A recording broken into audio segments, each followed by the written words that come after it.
बाबा मला आता हे सांगू शकता तुम्ही की येसुबाई इकडे कशा आल्या? येशूबाई आम्हाला कुणी सांगितलं, आम्ही पुस्तकातलं वाचून नाही सांगितलं.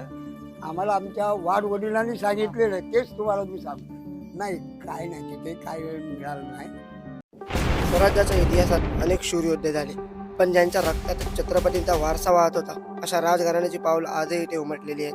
आज मी आलोय त्या ऐतिहासिक भूमीवर जिथे संभाजी महाराजांचे पुत्र छत्रपती शाहू महाराजांचा जन्म झाला. आज तो राजवाडा, हीच ती माती आणि हेच ते प्राचीन शिव मंदिर ज्याने मराठा साम्राज्याच्या अनेक कथा आपल्या डोळ्यांनी पाहिल्या. इतिहास फक्त पुस्तकात नाही, तो अशा जागांमध्ये जिवंत असतो. आणि आज आपण अनुभवणार आहोत त्या इतिहासाचा एक अद्भुत प्रवास.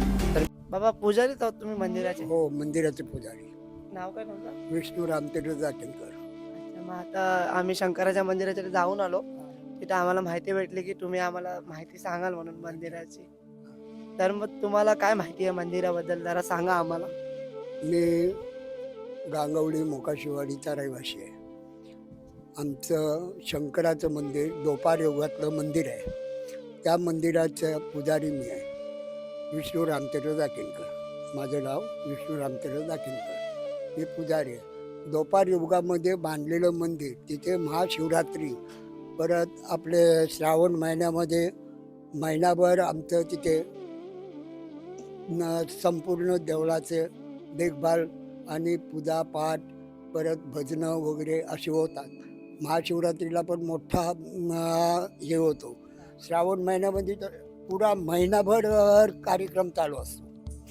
आणि बाजूला आमच्या आता प्रतिष्ठान झालं आहे शाहू महाराजाचं जमलं गांगुलीमधले आहे. त्याच्यामुळं तिथे शाहू महाराजाचं प्रतिष्ठान झालं आहे. आणि तो आता शाहू महाराजांचा पण प्रतिष्ठान चालू आहे.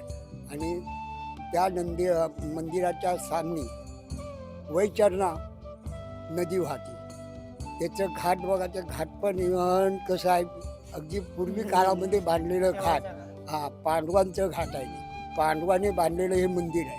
आणि हे द्वापार युगाचं मंदिर. आणि त्या मंदिराच्या तिथे शाहू महाराजांचं जन्म, येशूबाई तिथे बालकीन झालेली. आणि त्याचं ते आता हे चालू आहे, बांधकाम चालू आहे. पांडवा काळातलं मंदिर म्हणजे हे पूर्ण दगडीचं मंदिर आहे, असं काही ह्याचं नव्हतं. म्हणजे तो जो गाभारा आहे तो तेव्हा नाही, संपूर्ण हां. ते काय झालं होतं, मोंगलाई आले होते ना, त्या मोंगलाईने तोडले मंदिर. ज्या वेळेला शिवाजी महाराजांच्या तिकडे जेव्हा ते हे चाललं होतं, त्यावेळेला येशूबाईंच्या पाठी जे आले त्यांनी हे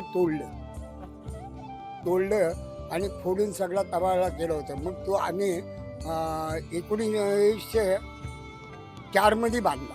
परत ते सगळे दगडी होत्या, बाहेरून पार होता मोठा, जो आता पार बांधलाय ना आम्ही, तो आता आपण लादींचा, तेव्हा तो लादीचा नव्हता, तो पूर्ण दगडीचा होता तेव्हा तो तोडल्यामुळे मग तो आम्ही काढून टाकलं. आणि ते आता खाल्लं तरी सुद्धा आम्ही खाली ठेवलेला आहे, दगड लावलेला आहे खाली बाहेर. दगड जो जसा पूर्वीचा होता त्या पद्धतीत ठेवलेला आहे. बाहेरच्या दोन्ही तुळशी तशाच ठेवल्यात बघा. बाहेर बाजूला आम्ही ह्याच्या पादुका आहेत, शाहू महाराजांच्या वज्रलेप केलेला आहे त्यांना आता, त्या आहेत. आणि तिथं चंद्रसूर्य असेपर्यंत त्यांचा वास आहे म्हणून ते पण तिथं आहे सगळं. तर बाबा मला आता हे सांगू शकता तुम्ही की येसुबाई इकडे कशा आल्या? येशूबाई जेव्हा गर्भधार होत्या ना, त्यावेळेला येशूबाईंच्या रायगड जिल्ह्यावर मोंगलाई आलेले होते. आणि त्यावेळेला त्या तिकडून निघाल्या मग डोलीमध्ये. आणि तिथून खाली पायथ्याला आपले पाचाड गाव आहे, तिथून त्या तिथे मामाजी बोलले सुनबाई एवढ्या घाईने कुणीकडे निघालात, तर म्हटलं इथून खाली गांगवडी गाव एक जंगलामध्ये बसलेलं गाव आहे, तिथे माझ्या आजोबांचा वाडा आहे, तिथे मी बालकपणाला जाते. आणि त्या तिथून निघून आल्या. आणि त्यावेळेला मोंगला इकडे पाठी आलो त्यांच्या. आणि त्यावेळेला सगळं हे देवस्थान आहेत आपले, शंकराचं होतं, कालभैरवाचं होतं, देवीचं होतं, मारुतीचं होतं, हे सगळं त्यांनी त्यावेळेला तोडल्याच्या नंतर मग त्या आल्या आणि इथं वाड्यामध्ये तिथून त्या निघून गेल्या होत्या. त्यांच्या पाठी आल्याच्या नंतर घरामध्ये एका लपल्या होत्या. तिथं त्यांनी विचारलं ही कोण? तर म्हणलं ही माझी सून आहे, ही माझी सून आहे. मग ते तिथून निघून गेले. निघून गेल्यानंतर काही दिवसांनी त्या बालतीन झाल्या. एक बाई होती, तिने त्यांना बाळंतपण केलं. हां, सुरीनपण केलं तिने. आणि मग त्याच्यानंतर त्या इथून थोडे दिवस राहिल्या, एक 10-15 दिवस. म्हणजे हे आम्हाला कुणी सांगितलं, आम्ही पुस्तकातलं वाचून नाही सांगितलं, आम्हाला आमच्या वाडवडिलांनी सांगितलेलं, तेच तुम्हाला मी सांगतो. मग ह्यात चुकीचं असेल किंवा बरोबर असेल ते काय तेव्हापासून हां चालेल. तर ते आता त्याच्यानंतर त्या एक 10-15 दिवस इथे राहिल्या.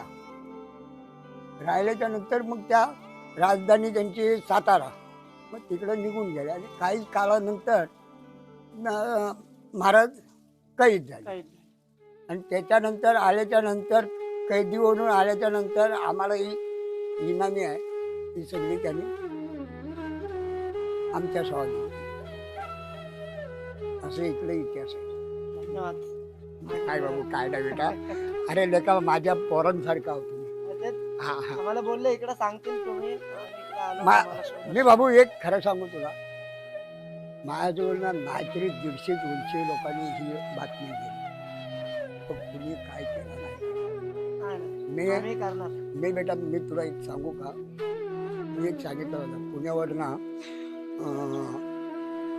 चव्हाण म्हणून आला होता. चव्हाण, मी यांना सांगितलं तुम्हाला मी 5-25 हजार रुपये द्यायला सांगितलं, पण मला म्हणलो फक्त सनद काढून द्या. माझी आमची सनद आहे ना म्हणजे देवाची.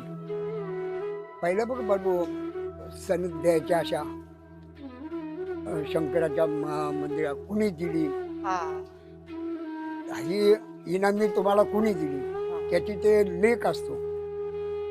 बरोबर. हा, तो लेख पुण्यामध्ये आहे. तर मी गेलो होतो तिथे, तर त्याने काही देवलं नाही आम्हाला. म्हणजे तुमचं नाव वगैरे आहे का? हा, त्याचं वैजनाथ महादेव मंदिराचं नाव आहे, चर्चचं नाव आहे. तर ती सनद आहे. आता मी काढलाय कागद, तुला खरं सांगतो, कुठले आपल्या मुंबईमध्ये पुरांतर ऑफिस, ते 1800 सालातला इतिहास काढलाय. पण ती कसं झालंय, इंग्रजांनी लिहिले.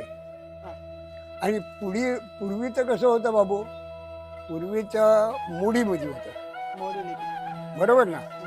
आता जे मोडी लिपी वाचणार असेल त्यालाच कळेल. हा, आणि मोडी लिपी आता त्यावेळेला काय होती, कढई होती, कढई. त्या मोडी लिपीमध्ये सगळं कढईचा अभ्यास होता. आता 7-12 झालाय. काय जमायला त्यावेळेला कढईचा होता.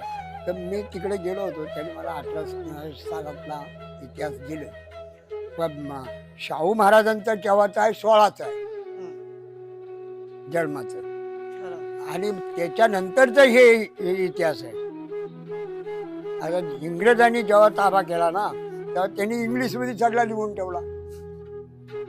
माझं म्हणणं तुला पटलं तर बरं. बरोबर. आता तुमचा त्यातला अभ्यास आहे, माझा काय अभ्यास नाही. पण मी आता हे सगळं काढलं ना कागद, तर त्याच्यामध्ये 1864चा आहे, त्याने लेख लिहून ठेवला. आणि ती परमानंद अशी लिहिली. पण तो प्रश्न कसा झालाय की ज्याने दिली ना त्याचं नाव पाहिजे आपल्याला. आता शाहू महाराजांचे वडील कोण, संभाजी महाराज. संभाजींचं कोण, शिवाजी महाराज. मग ह्यांचा इतिहास तो खरोखर शिवाजीने दिली का संभाजी महाराजांनी दिली का शाहू महाराजांनी दिली, हा आपल्याला पाहिजे ना. माझं म्हणणं तुम्हाला पटलं तर बघा. तुझा वाडा होता, त्यात पहिले त्यांचा असेल ना सगळं? नाही, काय नाही, तिथे काय मिळालं नाही. तेव्हा तर काय भेटणार आहे तेव्हा? नाही, काय नाही.